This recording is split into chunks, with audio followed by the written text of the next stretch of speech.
Boa noite, irmãos. Graça e paz, família Jovens Livres. Este é o terceiro estudo da série Os Inimigos do Crente. O primeiro estudo foi sobre o mundo, o segundo sobre o diabo, e esse é o terceiro estudo sobre a carne. Mas antes de iniciarmos, eu gostaria de orar, pedindo a direção do Espírito Santo, a iluminação para que nós tenhamos um bom aproveitamento. Querido Senhor, Pai Todo-Poderoso, louvado seja o teu nome. Senhor amado, eu quero invocar a tua bênção, a direção segura do teu Espírito para a compreensão e aplicação da tua palavra. Nesse assunto tão relevante para a nossa maturidade cristã. Então, nos ajude a compreender sobre as inclinações da carne e dos pensamentos. Aplica a tua palavra ao coração dos teus filhos. Em nome de Jesus. Amém. Meus irmãos, vamos abrir a palavra do Senhor no nosso texto base, que é Efésios capítulo 2, onde faremos a leitura dos versos 1 a 3. Diz assim a palavra do Senhor. Ele vos deu vida, estando vós mortos nos vossos delitos e pecados, nos quais andastes outrora, segundo o curso deste mundo, segundo o príncipe da potestade do ar e do espírito que agora atua nos filhos da desobediência, entre os quais também todos nós andamos outrora, segundo as inclinações da nossa carne, fazendo a vontade da carne e dos pensamentos. E éramos, por natureza, filhos da ira, como os demais. Que Deus nos abençoe pela sua palavra lida. Meus irmãos, Paulo está falando aqui do que acontecia antes da conversão. Na época em que os seus leitores, e nós também, estávamos mortos nos nossos delitos e pecados, pois não conhecíamos a verdade de Deus. Então, como andávamos? Andávamos segundo o curso do mundo. O mundo dominava. Andávamos segundo o príncipe da potestade do ar, do espírito que agora atua nos filhos da desobediência, ou seja, o diabo. Então, nós andamos assim, outrora, e andávamos também segundo as inclinações da nossa carne, fazendo a vontade da carne e dos pensamentos. Por isso, também éramos, por natureza, filhos da ira, como as pessoas que assim andam. Mas ele nos alcançou. E aí, do restante do texto, ele vai dizer exatamente isso, do verso 4 em diante. Mas Deus, sendo rico em misericórdia, por causa do seu grande amor com que nos amou, estando nós mortos em nossos delitos, nos deu vida juntamente com Cristo.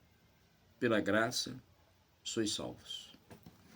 Então fomos alcançados. E por que então temos que lutar contra esses inimigos, o mundo, a carne e o diabo? O mundo, a carne e o diabo. Porque agora que fomos alcançados, uma vez em Cristo, é que eles se tornam os nossos inimigos. Antes não eram. Nós não tínhamos essa percepção espiritual antes.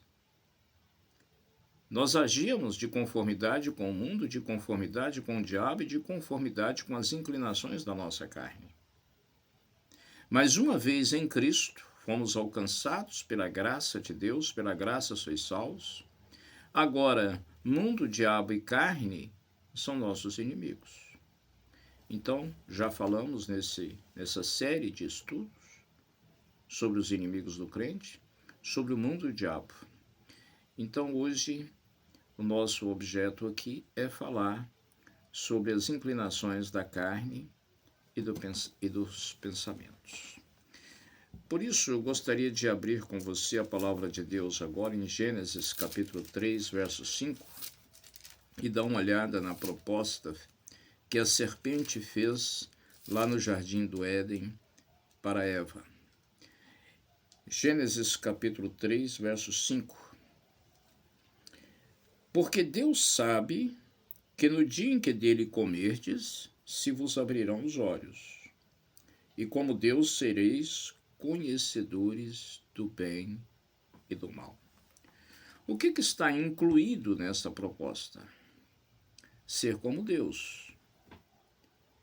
E o que está incluído, que não é dito pela serpente, é: você, uma vez que coma, você não terá limites. É isso que é sugerido nas entrelinhas. Sereis como Deus, conhecedores do bem e do mal. Então, embora Deus tenha limites, e qual é o limite de Deus? Deus não pode fazer nada que seja contrário ao seu caráter santo, à sua natureza santa. Ele mesmo impôs esse limite a ele. E o texto de Abacuque, capítulo 1, verso 13, diz que Deus é tão puro de olhos que ele não pode ver o mal. Então, há um limite para Deus imposto por ele mesmo, que é o mal. O mal é contraditório ao caráter santo de Deus, à natureza santa de Deus, à sua santidade. Portanto, há um limite. E ele também impôs limite aos nossos pais lá no jardim. Em Gênesis 2:17, ele diz: mas da árvore do conhecimento do bem e do mal não comereis, porque no dia em que dela comeres, certamente morrerás. Isso é limite. Então, quando a serpente, que é um instrumento aqui usado pelo maligno, nós já vimos isso no nosso estudo anterior, faz essa proposta de comer para ser como Deus, está inculcando na mulher a ideia de que ela então não teria limites. Essa é a ideia. E a mulher foi atraída por esse pensamento. Ou seja, antes da concretização do ato de comer o fruto, ela pecou, porque o seu pensamento foi atingido por essa proposta. É interessante, o pecado ele é concebido no coração. Antes da concretização do ato, o pecado já aconteceu no coração. E foi isso que aconteceu com os nossos primeiros pais, Adão e Eva. Antes de comer do fruto, pecaram, porque conceberam no coração a ideia proposta pelo maligno, a sugestão. Toda tentação é uma sugestão. Então, nós podemos recepcionar ou não. Eles recepcionaram, porque aceitaram a sugestão e comeram do fruto. Então, antes de comer do fruto, pecaram, porque foram movidos pelo pensamento, ou pelos pensamentos. Então, o que fazer? O que é que Paulo diz lá sobre fazer a vontade da carne e dos pensamentos? O que significa isso? Voltando para o texto de Efésios, no capítulo 2, que é o nosso texto base, o apóstolo Paulo diz aqui no verso 3: entre os quais também todos nós andamos outrora. Ele se inclui. Todos nós. Segundo as inclinações da carne, fazendo a vontade da carne e dos pensamentos. A palavra usada para carne aqui, lá no texto original, o texto foi escrito em grego, a palavra é sarkos. Então, Paulo usa a palavra sarkos para falar de carne como natureza pecaminosa, como parte imaterial. E vai usar a palavra soma, o Novo Testamento usa a palavra soma para falar de carne como corpo físico, como corpo material. Então, soma tem a ver com o físico, com o fisiológico do homem. Agora, sarkos, com a natureza, a parte imaterial do homem, caído. É usado sarkos em oposição a pneuma, espírito.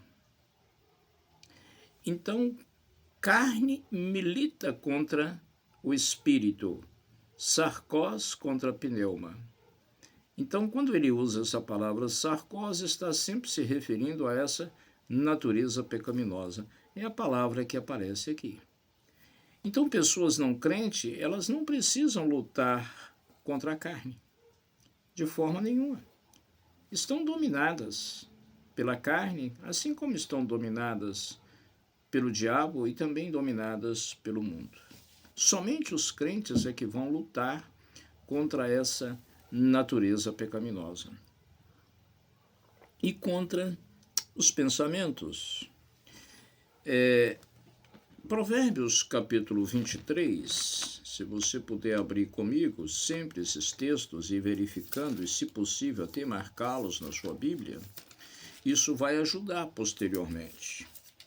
Provérbios capítulo 23, verso 7, diz o seguinte: porque como imagina em sua alma, assim ele é. Ele te diz: come e bebe, mas o seu coração não está contigo. O que nos interessa particularmente é a parte A do versículo 7. Porque como imagina em sua alma, assim ele é. O que significa isso? Significa que os pensamentos conduzem a carne, ou seja, a natureza humana. Nós agimos conforme nós pensamos. O ser humano caído, ele é propenso a fazer a vontade da carne, as inclinações da carne. E depois que convertemos, então a carne, essa natureza pecaminosa, ela se torna inimiga. Então nós temos que lutar contra esses pensamentos que às vezes nos induzem a fazer a vontade da carne. Eu vou dar alguns exemplos disso aqui dentro da palavra de Deus, usando particularmente o livro de Gênesis. Vamos lá para o início para ver como isso se processa no homem caído. Os pensamentos inclinando a carne a concretizar o pecado. Vamos ver primeiro na vida de Caim. Capítulo 4 de Gênesis, nós vamos ler do verso 1 até o verso 8. E vamos observar aqui como isso se processou na vida de Caim. Coabitou o homem com Eva, sua mulher. Algumas traduções usam a palavra conheceu. A Revista e Corrigida, por exemplo, usa a palavra conhecer. Conheceu o homem, a sua mulher, e ela concebeu. Está claro que está falando de uma relação sexual, né? Então, esse conhecer é intimidade. No hebraico é isso, relacionamento, intimidade. E a intimidade mais íntima acontece no sexo, por isso usa a palavra conhecer. Essa tradução que eu estou lendo, que é revista e atualizada, usa coabitou. Ao pé da letra, coabitar é habitar no mesmo lugar. Em se tratando do sentido aqui, é quando o homem entra na mulher. Se torna uma só carne com ela através do sexo, cumprindo o propósito de Deus no casamento. O homem deixa pai e mãe, se une à sua mulher e os dois se tornam uma só carne. Essa união acontece quando o homem entra na mulher, coabita com ela. Então, coabitou o homem com Eva, sua mulher, esta concebeu e deu à luz a Caim. Então disse: adquiri um varão com o auxílio do Senhor. Depois deu à luz a Abel, seu irmão. Abel foi pastor de ovelhas e Caim, lavrador. Aconteceu que no fim de uns tempos trouxe Caim do fruto da terra uma oferta ao Senhor. Abel, por sua vez, trouxe das primícias do seu rebanho e da gordura deste. Agradou-se o Senhor de Abel e de sua oferta, ao passo que de Caim de sua oferta não se agradou. Irou-se, pois, sobremaneira Caim e descaiu-lhe o semblante. Então lhe disse o Senhor: por que andas irado? E por que descaiu o teu semblante? Se procederes bem, não é certo que serás aceito? Se todavia procederes mal, eis que o pecado jaz à porta. O seu desejo será contra ti, mas a ti cumpre dominá-lo. Disse Caim a Abel, seu irmão: vamos ao campo. Estando eles no campo, sucedeu que se levantou Caim contra Abel, seu irmão, e o matou. Então nós temos um exemplo clássico aqui. Primeiro registro de culto que há na Escritura é esse culto prestado por Caim e Abel. Então ambos levam do que tinham ao Senhor. Caim era lavrador, então levou dos frutos da terra. Abel era pastor de ovelhas, levou das primícias do rebanho. Até aí, problema nenhum. Mas surge um problema quando o texto diz: o Senhor se agradou de Abel e da sua oferta, ao passo que de Caim e da sua oferta não se agradou. Alguns intérpretes colocam a ênfase na oferta, porque afirmam que Abel levou do melhor, as primícias do rebanho, ao passo que Caim levou dos frutos da terra, qualquer fruto.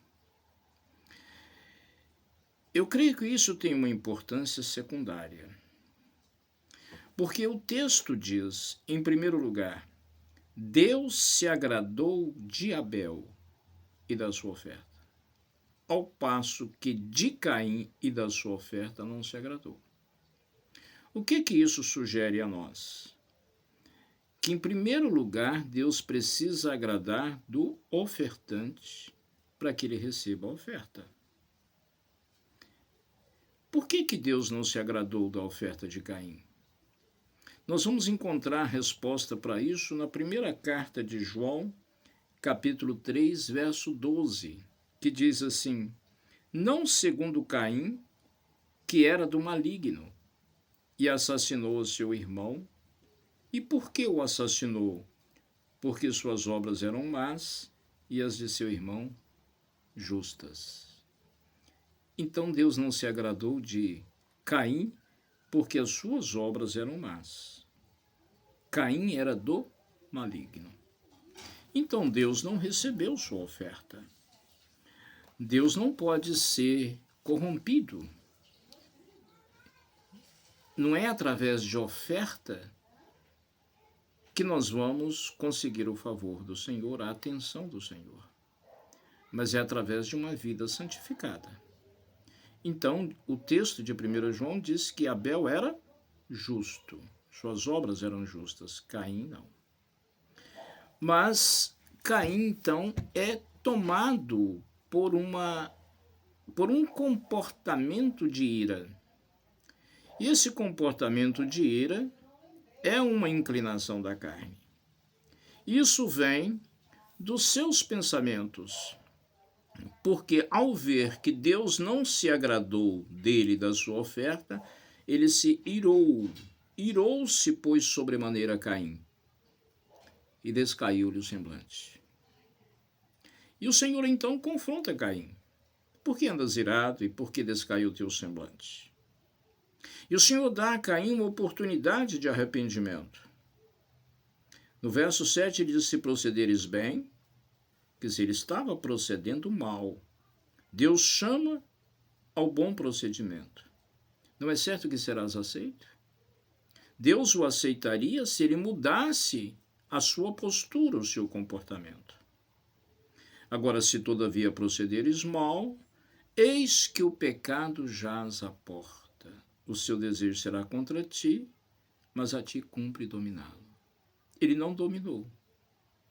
Os seus pensamentos o moveram, a sua carne se inclinou mais para o mal, e aí o verso seguinte diz que ele matou o seu irmão. Então, foi dominado pelas inclinações da carne e dos pensamentos.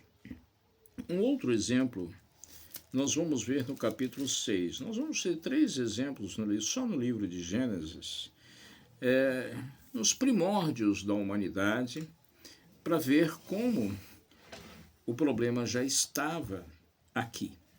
Capítulo 6 de Gênesis, do verso 1 até o verso 10.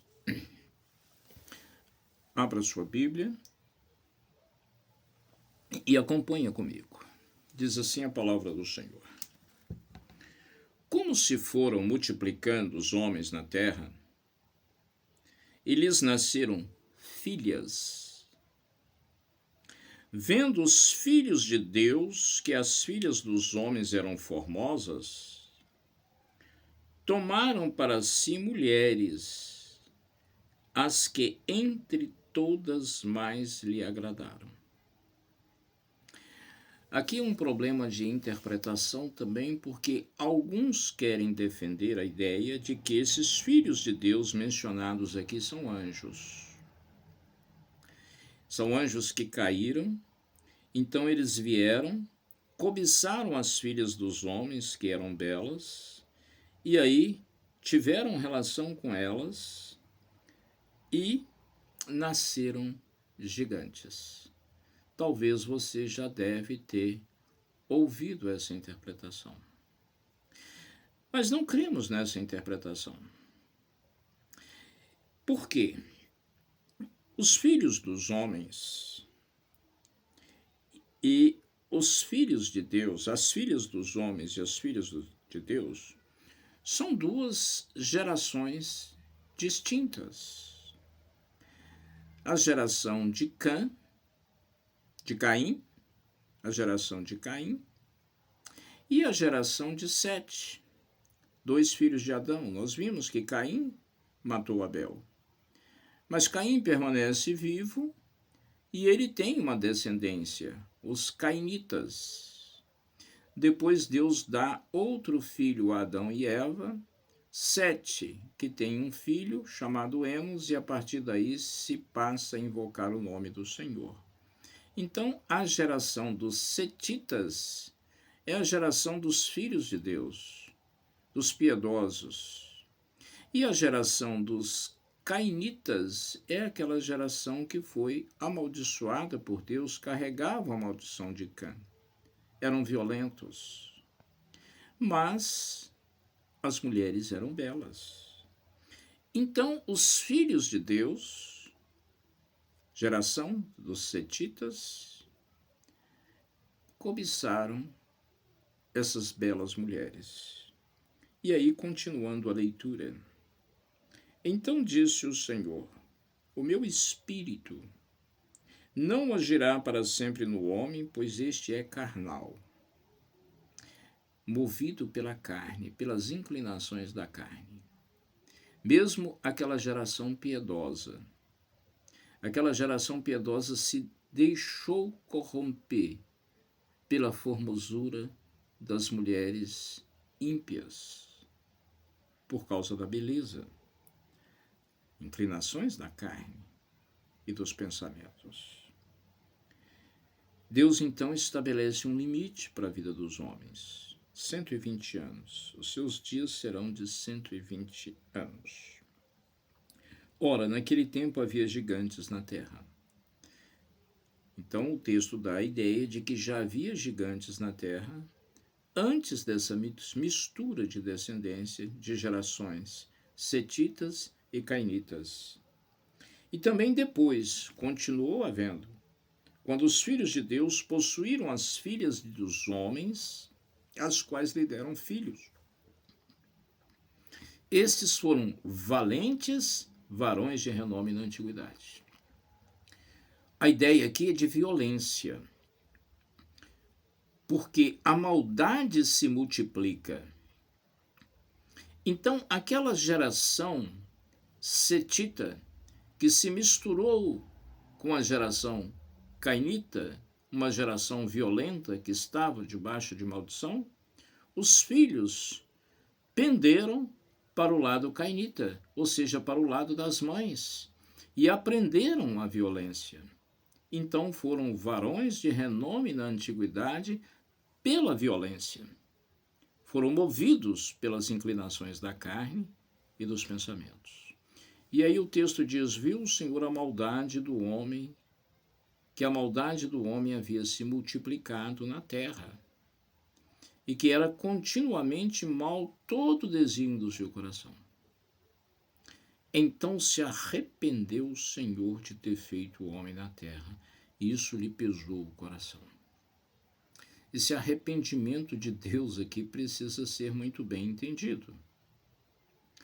Tiago 1,17 diz que em Deus não há mudança nem sombra de variação. Ou seja, nós não podemos entender o arrependimento de Deus como o nosso arrependimento. Uma mudança de pensamento e de atitude. A palavra arrependimento no Novo Testamento é metanoia, que ao pé da letra significa mudança de mente, mudança de pensamento. Mas a palavra traduzida por arrependimento aqui no hebraico é naham. E naham não dá essa ideia de uma mudança de mente, uma mudança de pensamento. Naham dá mais uma ideia de entristecer.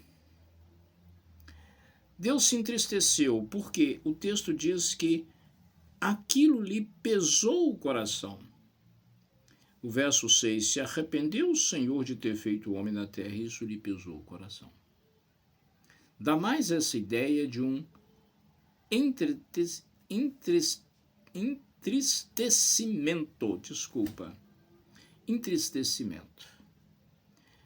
Porque o propósito de Deus na criação é que o homem se multiplicasse e enchesse toda a terra. Esse é o propósito original.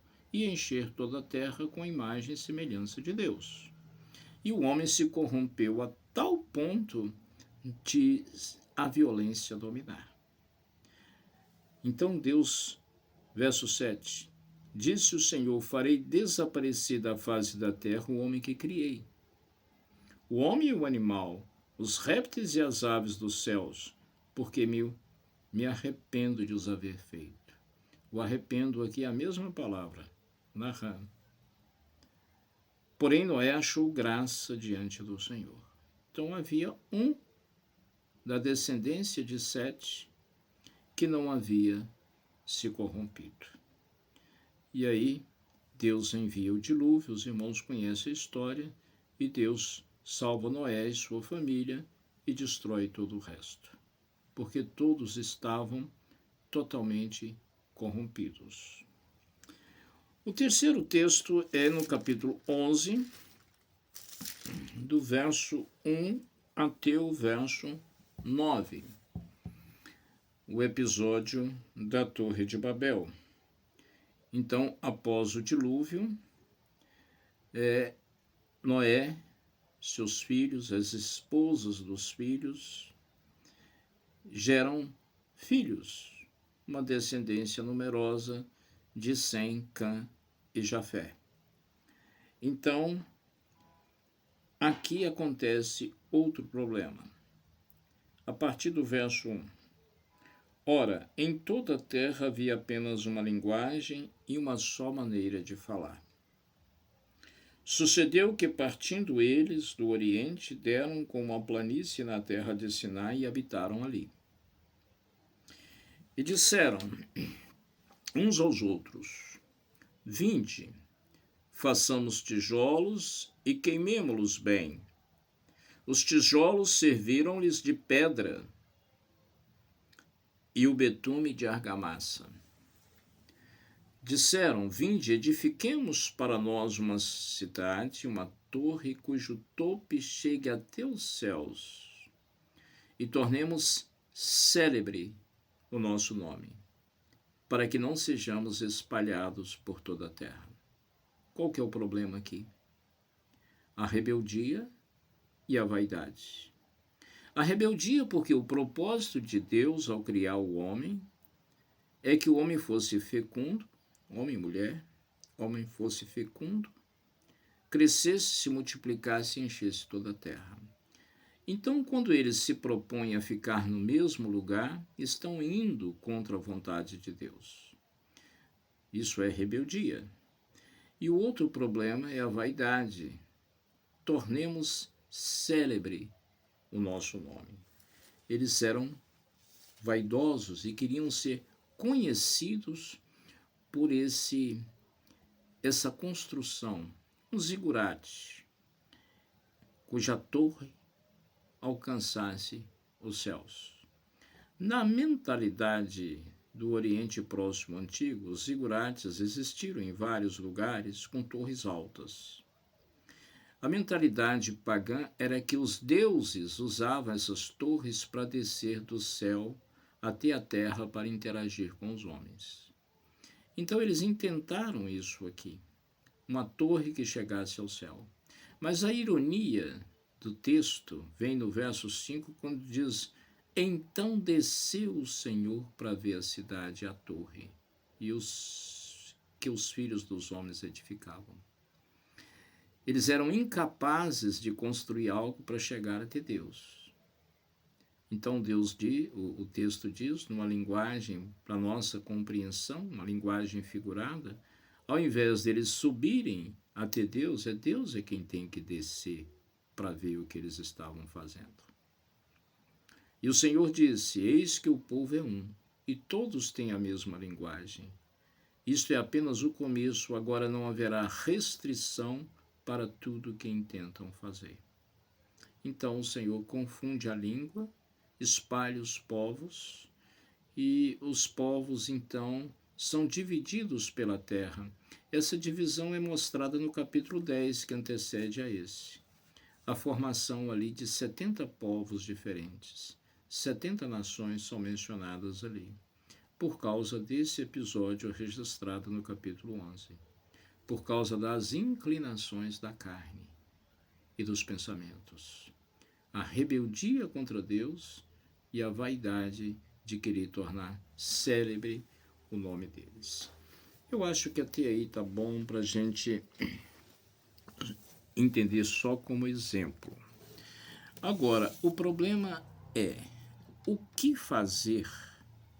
Nós somos cristãos. Fomos alcançados pela graça de Deus em Cristo Jesus. E já não queremos mais viver como reféns, nem do mundo, nem do diabo, nem das inclinações da carne e dos pensamentos. Então, o que é que nós temos que fazer? Em primeiro lugar, tem que haver uma transformação na mente, na maneira de pensar. Vamos abrir no capítulo 12 de Romanos. Capítulo 12 de Romanos, onde nós faremos aqui a leitura dos versos 1 e 2. Rogo-vos, pois, irmãos, pelas misericórdias de Deus, que apresenteis o vosso corpo, e corpo aqui é soma, corpo físico. Entretanto, o corpo físico, material, inclui a parte imaterial, sarcós, a natureza. Então, isso tem que ser apresentado diante de Deus. Como? Sacrifício vivo, santo e agradável a Deus, que é o vosso culto racional. Apresentado diante de Deus num ato de adoração. Culto racional aqui é culto lógico.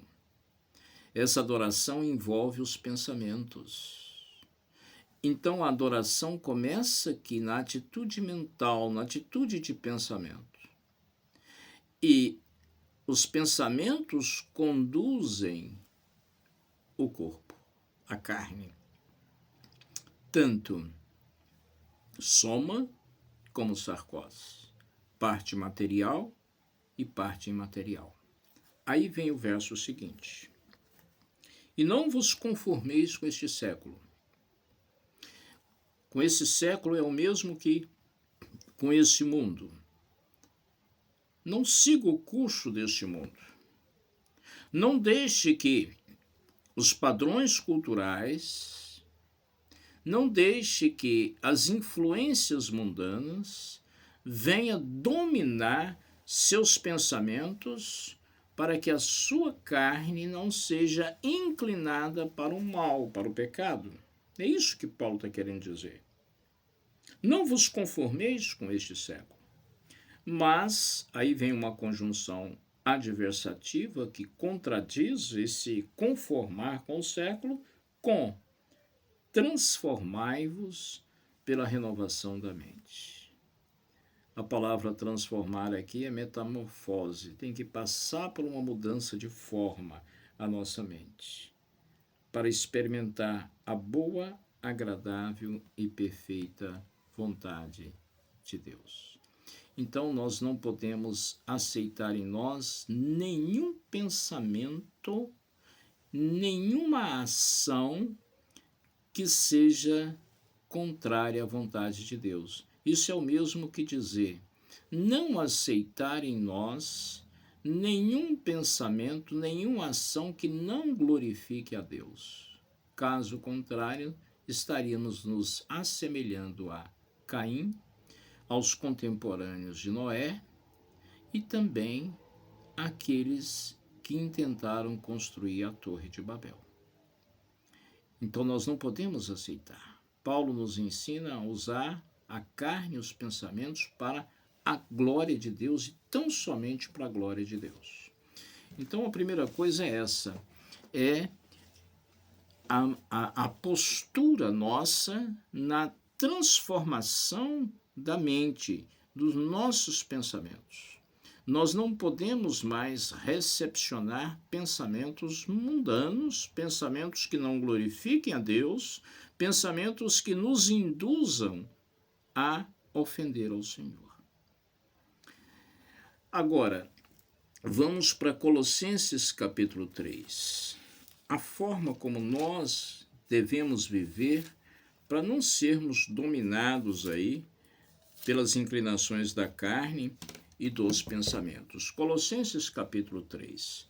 Nós temos que viver como ressuscitados em Cristo Jesus. Esse texto é um texto mais longo, nós vamos caminhar com ele aqui do verso 1 até o verso 17, ok? Então é importante que você abra a sua Bíblia e acompanhe.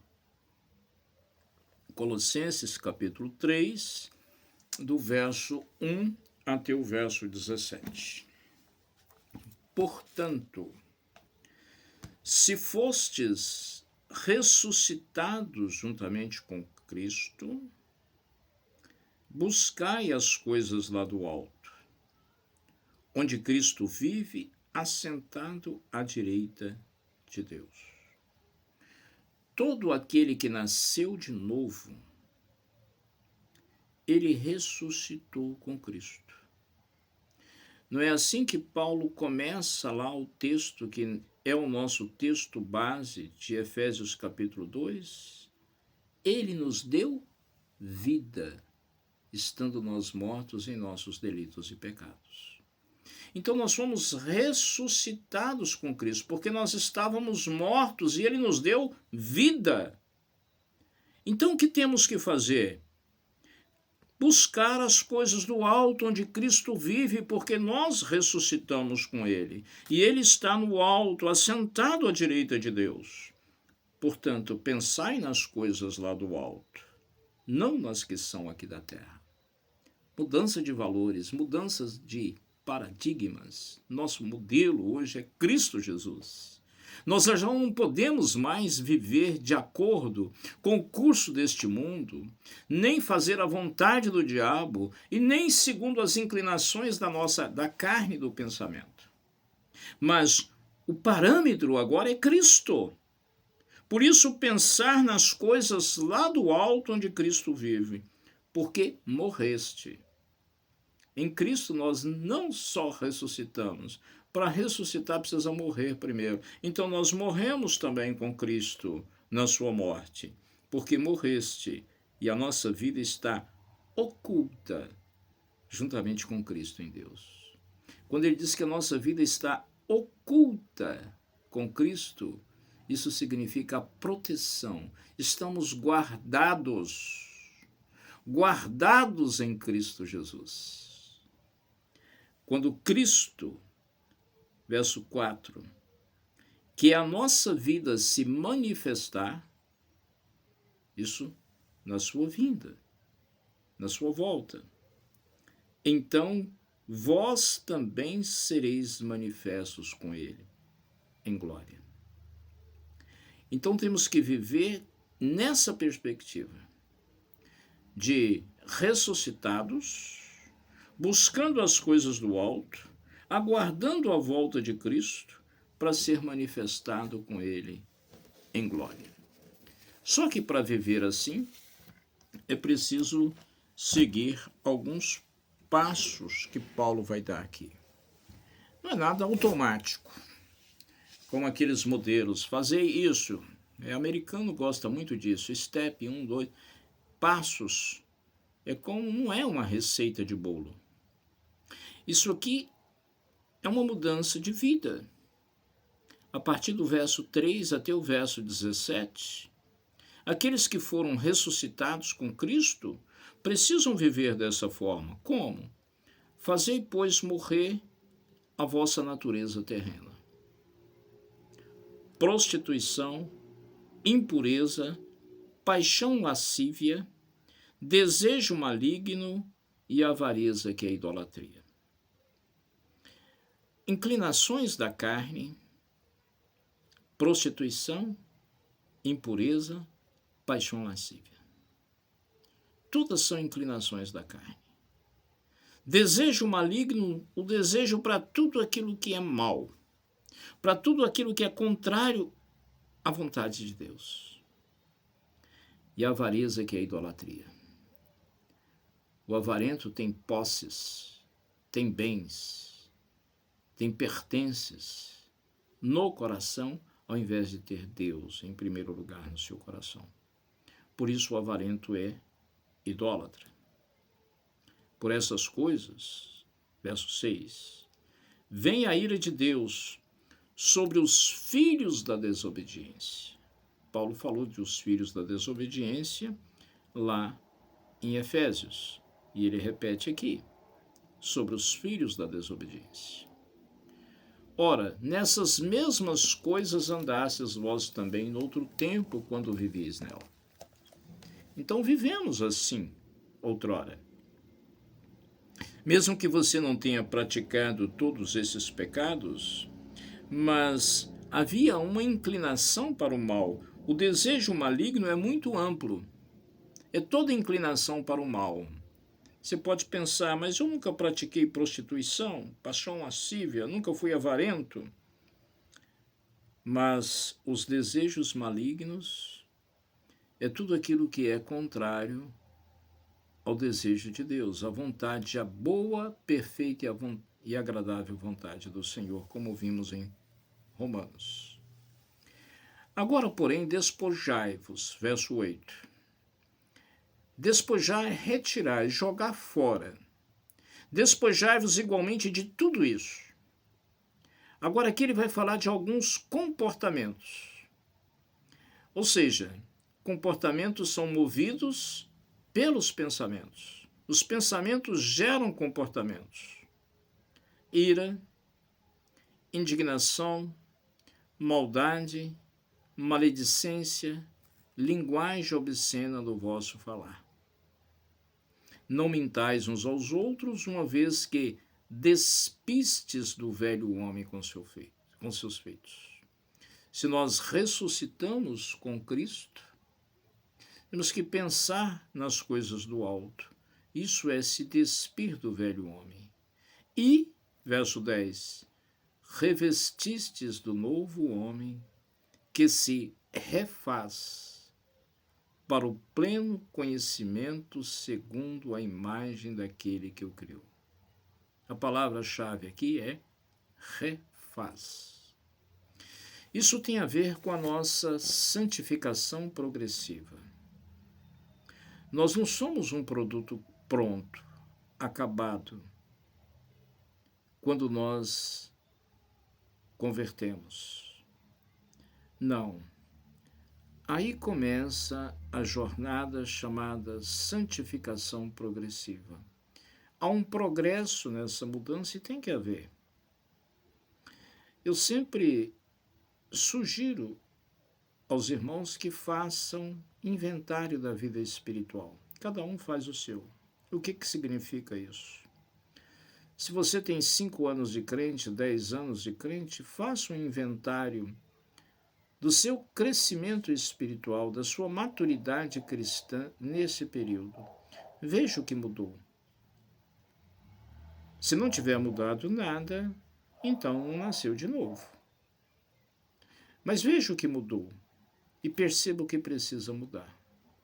Quando você consegue ver o que mudou e aquilo que precisa mudar, isso significa que você está dentro dessa escala de santificação progressiva. Está acontecendo. Paulo usa essa palavra refaz.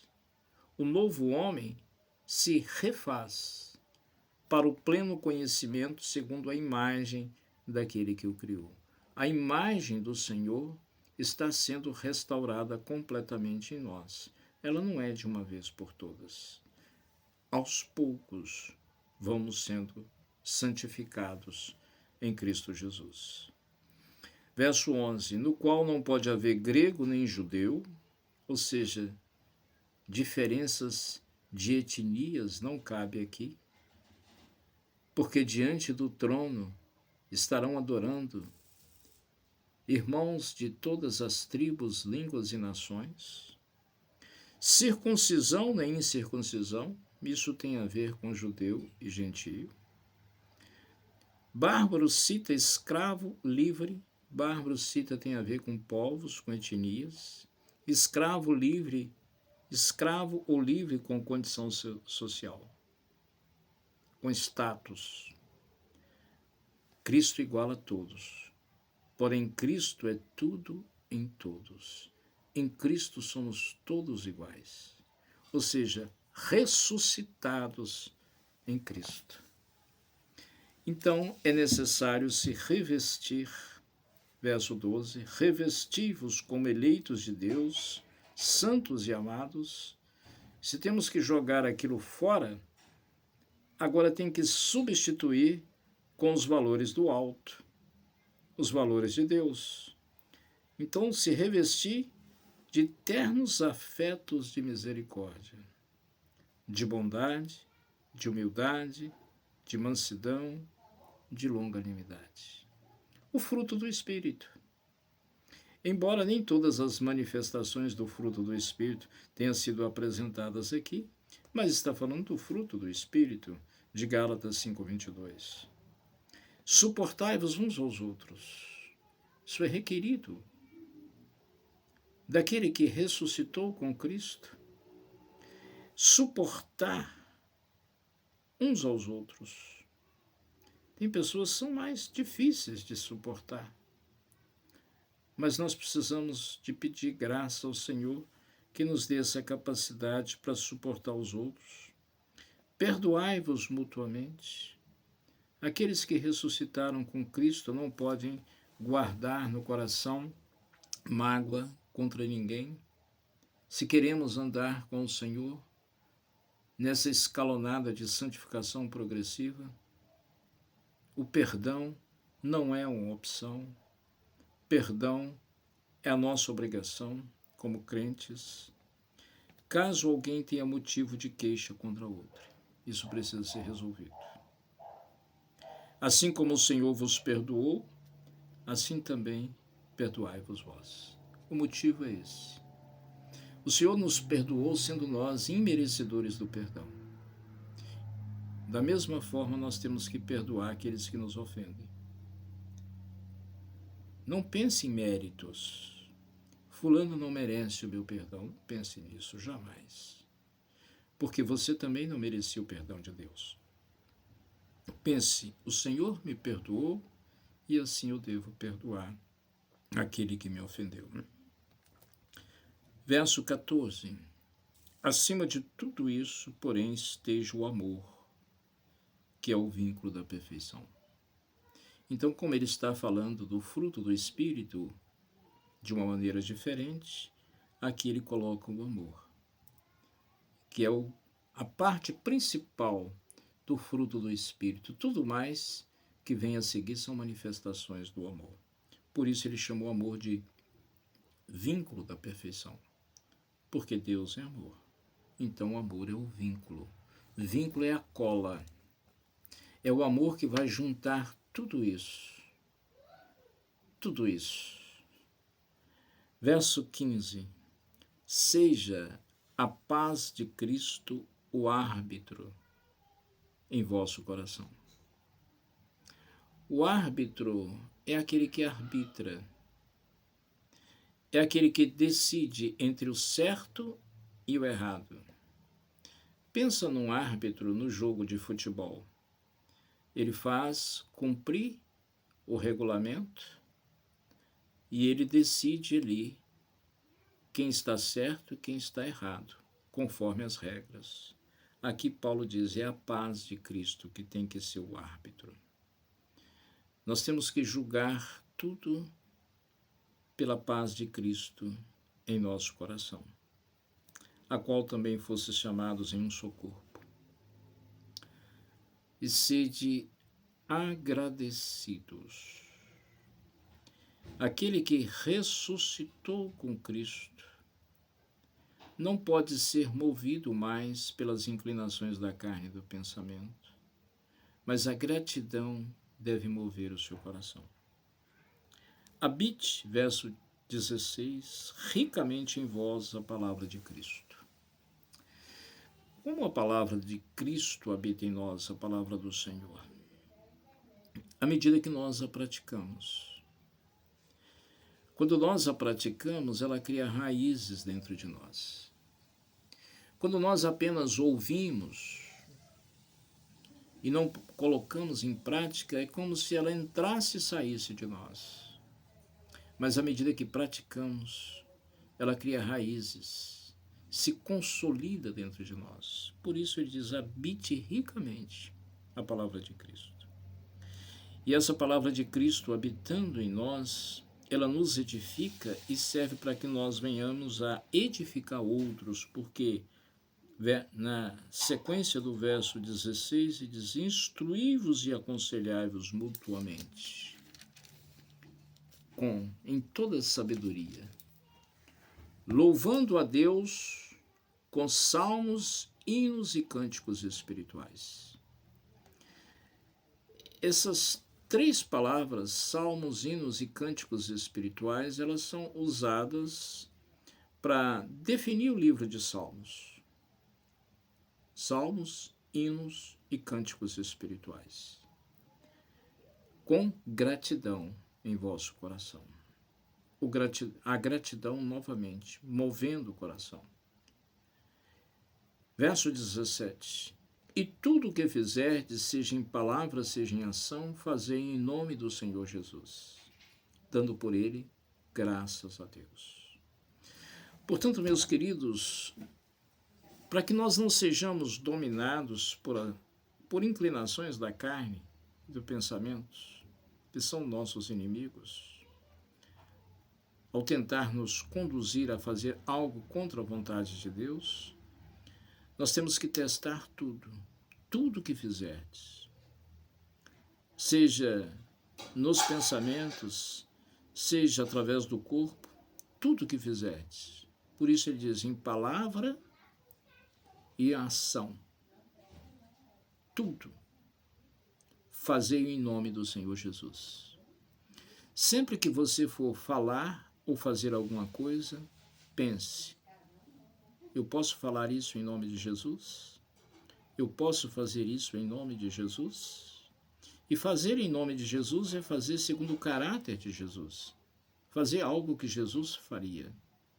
Jesus falaria aquilo que eu vou falar? Jesus faria aquilo que eu vou fazer?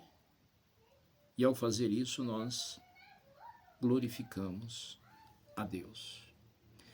Isso é viver de acordo com a vontade de Deus e não ser dominado pelas inclinações da carne e dos pensamentos. Que Deus nos abençoe pela sua palavra exposta. Oremos. Pai Celestial, louvado seja teu nome, Senhor. Obrigado pela tua palavra, viva, eficaz, cortante, penetrante, transformadora, que ela habite ricamente o nosso coração, para que jamais venhamos a ser dominados, nem pelo mundo, nem pelo diabo, nem pela carne, mas agora que estamos ressuscitados em Cristo Jesus, que o domínio do nosso coração seja todo do Senhor. Ajuda-nos a amar ao Senhor de todo o nosso coração, de toda a nossa alma, de toda a nossa força. Que o teu Espírito age em nós, conduzindo-nos a cada dia, Senhor, a pensar os teus pensamentos, a agir conforme Jesus Cristo. Meu Deus, sê gracioso para conosco, para que tenhamos essa capacidade de tudo que fizermos, seja em palavra ou em ação, fazemos em nome do Senhor Jesus, dando graças a Ti, Senhor.